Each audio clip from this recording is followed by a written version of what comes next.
దమ్మున్న హిందువులం గంగనీటి బిందువులం సనాతన ధర్మానికి మేమంతా వారసులం. జై శ్రీరామ్ జై హనుమాన్ జై శ్రీరామ్ జై హనుమాన్.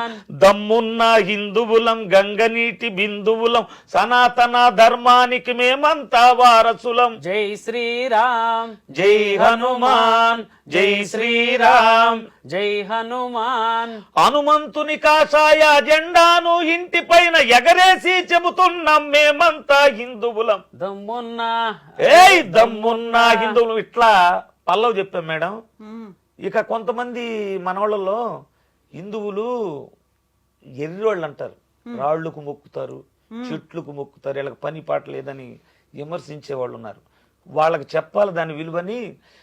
రాళ్లకు మొక్కేటి హిందువులమురా, ఆ రాళ్లతోనే కట్టినది నీ గృహమురా. ఉండనంటవా ఇల్లు కూల్చుకుంటవా, ఈడ ఉండనంటవా ఇల్లు కూల్చుకుంటవా. చెట్టులకు మొక్కేటి హిందువులమురా, ఆ చెట్లే నిలిపేది నీ ప్రాణంరా. గాలి పీల్చనంటవా ఊపిరాపుకుంటవా, గాలి పీల్చనంటవా ఊపిరాపుకుంటవా.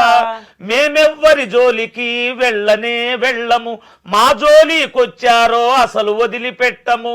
మేమెవ్వరి జోలికి వెళ్ళనే వెళ్ళము, మా జోలికొచ్చారో అస్సలు వదిలిపెట్టము. ఛత్రపతి శివాజీ సంభాజీ ఖడ్గాలం, జై భవాని నినాదాలు పూరించే శంకాలం. దమ్మున్నా దమ్మున్నా హిందువులం గంగనీటి బిందువులం సనాతన ధర్మానికి మేమంతా వారసులం. ఈ రాసం వదిలేం కూడా పాట. ఇంత ఆలోచన ఎలా వచ్చింది మణికంఠ అసలు? ఏమో మేడం, ఫస్ట్ నుంచి నాకు ఆ థాట్ ఉండేది మేడం. ఎందుకంటే ఈ మాటలో ఎక్కువగా రాళ్ళకు మొక్కుతారు హిందువులు, చెట్లు మొక్కుతారు, దానికి ఏదో ఒక అర్థం చెప్పాలి. ఎందుకంటే హిందువులు వాళ్ళ నిత్య మనుగడలో మనిషికి ఉపయోగపడే ప్రతిదాన్ని దేవుడిగానే పూజిస్తారు మేడం, ఏదైనా.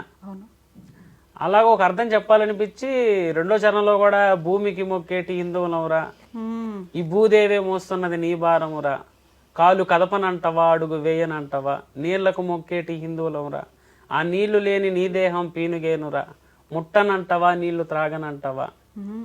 అలా వచ్చింది మేడం. తర్వాత గుర్తు పెట్టుకో బేట జారవద్దు ఏ మాట, మొదలైతే మా వేట పూర్తయితది నీ వాట. గండ్రగొడ్డలి పట్టిన పరశురామ అంశాలం, అసుర తలలు తెంచేటి భద్రకాళి భక్తులం. దమ్మున్నా అరెరే దమ్మున్నా దమ్మున్నా హిందువులం గంగనీటి బిందువులం సనాతన ధర్మానికి మేమంతా వారసులం, సనాతన ధర్మానికి మేమంతా వారసులం. పాట కూడా మంచి చాలా బాగా రాశారు. మీ వాయిస్ కూడా బేస్ వాయిస్ తో ఒక ఊపు వచ్చేలాగా కాదు, అసలు గగురు పాట. అసలు అప్పుడు కదా మనం కదిలి ముందుకెళ్ళాలి అనేటువంటి ఒక ఫీల్ ఉంది. Thank you so much Manikanta, బాగా రాసినందుకు. నాన్నగారికి అయితే ఒక సింగర్ గా ఆఫర్ వచ్చింది, మరి మీకు లిరిసిస్ట్ గా వచ్చిందా లేదా? ఇంకా లేదు మేడం, ఇంకా రాలేదా? నేను కూడా ఆయన చేత నాన్నగారి చేత పాటలు పాడించుకోవాలి, ఆయనకంటూ సొంత పాటలు ఉండాలి అన్న ఉద్దేశం నుంచి నేను రాయటం మొదలు పెట్టాను మేడం. నేను కూడా 2 years నుంచే రాయటం మొదలు పెట్టాను.